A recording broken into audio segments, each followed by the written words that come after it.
માંડ ટ્રાફિક ખુલ્લી છે. આ લગભગ 2-2.5 કલાક છે બેઠા અહીં. તમને દોઈ વાર આવીએ ને જો ઓમકારેશ્વર બ્રિજ છે. ગુજરાતી નહીં સમજते ना? नहीं गाली नहीं देंगे. તો દર્શનમાં જે મોબાઈલ કદાચ લઈ જવાનું છૂટા હોય તો આપણે તમને દર્શન કરાવીએ. આપણે નહીં જોઈને બસ બ્લોગને પૂરો કરી દઈએ. બરાબર? જોઈ હાલો આગળ.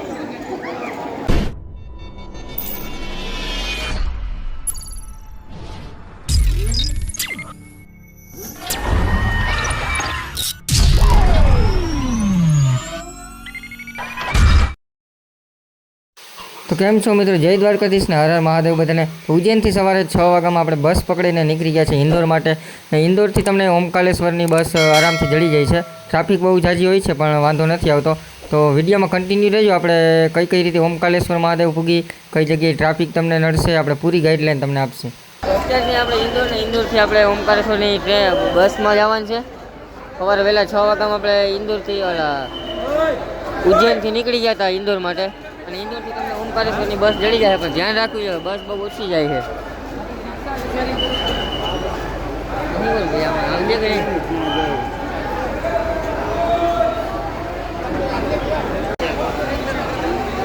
જીઓમાં 6 માઇલ જ ચાલુ રહી.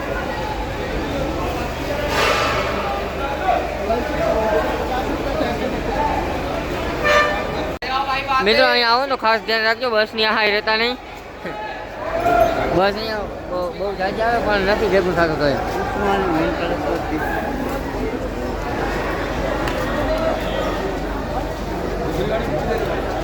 મિત્રો ઇન્દોરથી આપણે ટ્રેનની બસ જડી ગઈ છે.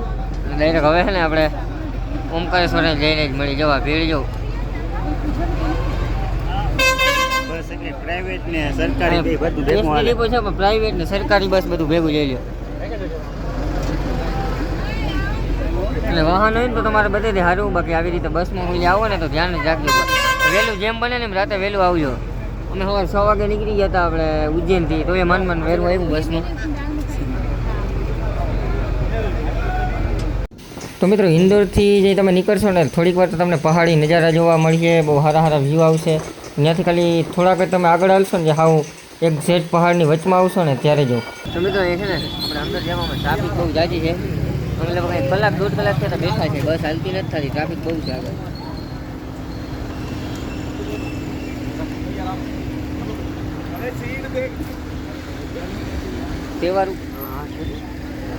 તહેવાર ઉપર તો મૂરે ના આવું તમારે કદાચ ઘરની 4 વ્હીલ હોય તો બહુ જાજી ટ્રાફિક છે.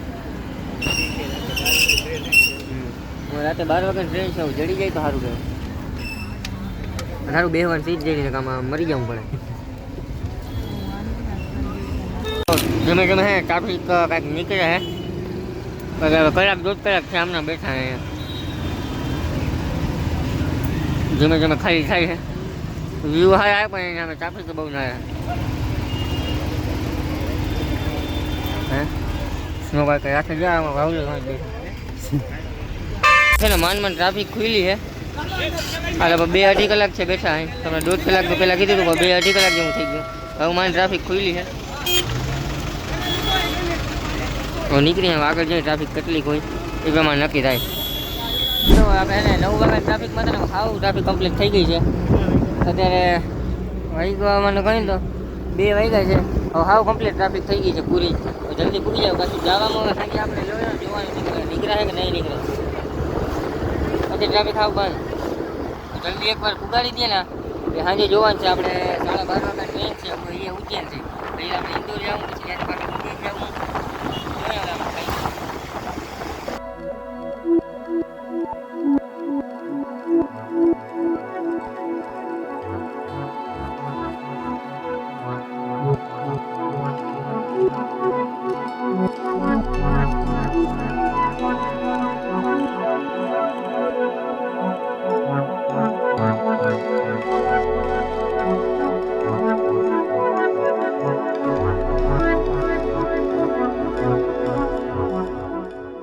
ફાઇનલી આપણે છે ને હવે ઉગી ગયા મહાદેવની નગરી ઓમકારેશ્વર.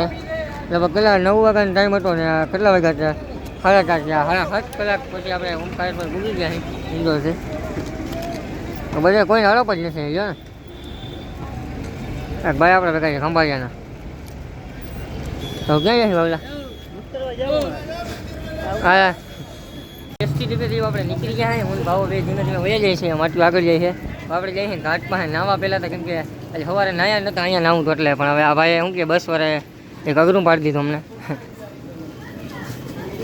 તો મંદિર આવું હોય તો આપણે નાયા નહોતા આજે સવારે. તો અહીંયા જેવા ગંગાના ઘાટે શું કે આપણે નાવાનું છે. જેવા મંદિર છે ને કંઈક અહીંયા વ્યૂ છે. ડૂબકી લગાવવાના છે આપણે હવે સવારને. શું તો બધું આખે ઉતારવું તો એવો ગંગા છે ને આપણે હવે ગંગામાં નાહી છે. નાહી ધોઈને હવે આપણે દર્શન કરવા જવાનું છે મહાકાલેશ્વરના, આપણે ઓમકારેશ્વરના. તો દર્શનમાં જે મોબાઈલ કદાચ લઈ જવાનું છૂટા હોય તો આપણે તમને દર્શન કરાવીએ. આપણે નાહી ધોઈને પછી બ્લોગને પૂરો કરી દઈએ, બરાબર? જોઈ હાલો હવે આગળ.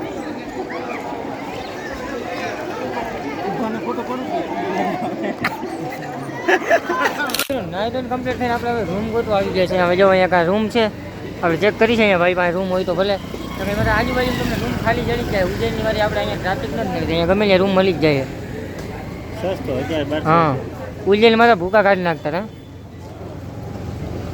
અહીંથી તમે જે મેન આવો ને મહાકાલે શું કે ઓમકારેશ્વરમાં, એટલે આ મેન રસ્તો છે. અહીંથી આવીને અહીંયા ડાયરેક્ટ પેલા નાવા જવાનું છે નર્મદા માતાજીએ.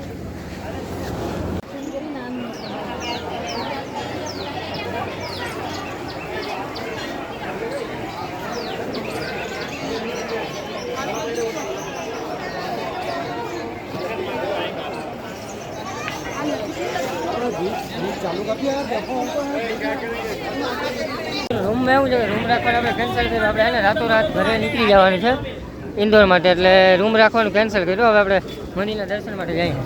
ટિકિટ લઈને વારો આવે એમ હતો નહીં, એટલે આપણે એવો હવે ભાવો છે ને આ હેન્ડીકેપ, એના હિસાબે આપણે વારો આવી ગયો. એક જણાને ભેગું હતું, બાકી ઓલાજી કચ્યું છે એ વાં હેઠો ઊભો છે, એનો વારો આવી જાય. જો આ ઓમકારેશ્વર બ્રિજ છે.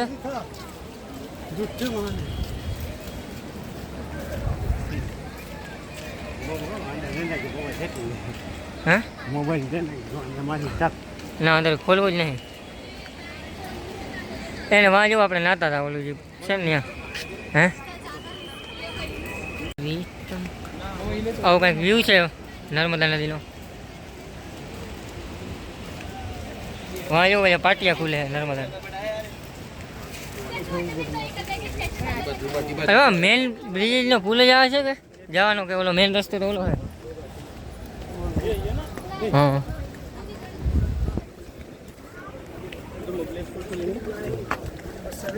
અને મિત્રો કદાચ છે ને ચાલુ હશે ને આપણે ફોન લઈ જવાનો તો આપણે તમને દર્શન કરાવીશું.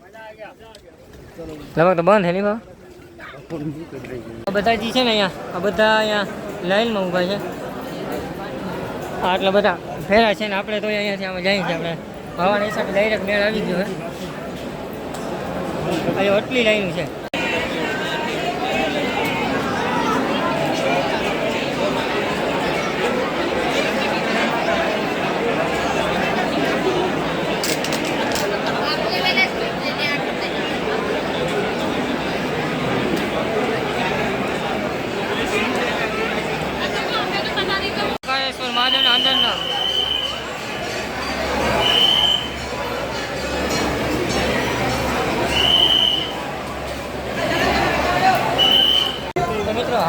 મિત્રો આપણે છે ને દર્શન કરી લીધા છે. જો કે તમને દર્શન હાવ અંદર તો ફોન અલાઉડ નતો, તો શોર્ટ વિડીયો આપણે અપલોડ કરી દઈએ. માનમાં ઉતાર્યા છે. હવે અમે જાય છે પાછા નીચે પુલ પાસે કચ્છું બારે વાત જોઈએ. હે તમે જોયું આપણે હે દર્શન કમ્પ્લીટ કરી લીધા. બાકી હવે એ ખબર પડી ગઈ ભાઈ છે ને ગુજરાત બાદ કઈ મોટા મંદિરે જવું હોય ને તો મારે ભાઈ જાતા નહીં, કઈ વારો નહીં આવે તો જ ભેગું થાય. પૈસા આવે ને તો જ માણસ અહીંયા પૂછીએ. એટલે ભાવ અમારે હેન્ડીકેપ છે ને એટલે વાંધો ના આવ્યો. તો 1.5 થી 2 કલાક જેટલામાં છે ને તો વારો આવ્યું. 1.5 કલાક હજી અંદર એમ કહેતા હતા કે ઓમકારેશ્વરમાં પૈસા આપો તો કે હજી વહેલા આવી જાય. પૈસા લેવા કે હેન્ડીકેપ છે તો આમ કરતા હતા. ઓલા માણસ બાકી 6 થી 7 કલાક માનમાં આવે પછી કઈ બી મંદિર ગુજરાત જેવું કઈ છે નહીં. હવે આપણે છે ને ગમે ગુજરાતી ઘરે હોય ને જમવા જાય ત્યાં મળી. મેન્યુ રેગ્યુલર છે. ભાવ એકદમ આપણે જે બાજુ હોય ને એ ટાઈપનો જ છે. રેગ્યુલર ભાવ જ છે એટલે વાંધો આવે એમ છે નહીં. બાકી હવે શું કહેવાય કે જમવાનું આવે ને કંઈ ખબર પડે હાજી હા એ તો એ જ છે. તો મિત્રો જો આપણું શાક ને રોટલી આવી ગયું, હજી છાશ આવે હવે આપણે ખાઈ લઈએ. હે તો જો આપણે હે ને આપણે અહીંયા જઈમું છે અને લગભગ એમ થાય છે કે અહીંયા જઈમું ને એ અમારી મોટામાં મોટી ભૂલ છે. હા જો આ ભાઈ ને અરે પકડ આ પકડ ગુજરાતી ના સમજે ને લોકો ગુજરાતી નહીં સમજते ना नहीं गाली नहीं देंगे તો મિત્રો એમ લાગે છે કે અમે લગભગ અમે અહીંયા આવ્યા નહીં અમારી ભૂલ છે. અહીંયા આમ તમને જોઈ એવી મજા નહીં આવે ટૂંકમાં લ્યો ને. હા હા ટૂંકમાં એમ ભૂલથી ગુજરાતી ખાવાનું કરતા જ નહીં ને કે તમારે ઘરનો રેટફાળ હોય ને એ કંઈ સારું હોય અહીંયા કરતા હતા. આમ પંજાબી શાક ખાધું હતું પંજાબી જેવું કંઈ હતું નહીં લ્યો ને. તો વાંધો નહીં આપણે છે ને એક મિનિટ લાઈટ કરી લઉં એટલે હું ધોરો દેખાઉં. આપણે વિડીયોનો એન્ડ કરી નાખી દઈએ તો લાઈક છે ને સબસ્ક્રાઈબ કરી દેજો. આવા જ વિડીયો આપણી ચેનલમાં જડતા રહે. હાલો ભાવ્યા બાય બાય કરી દે બધા. Bye by.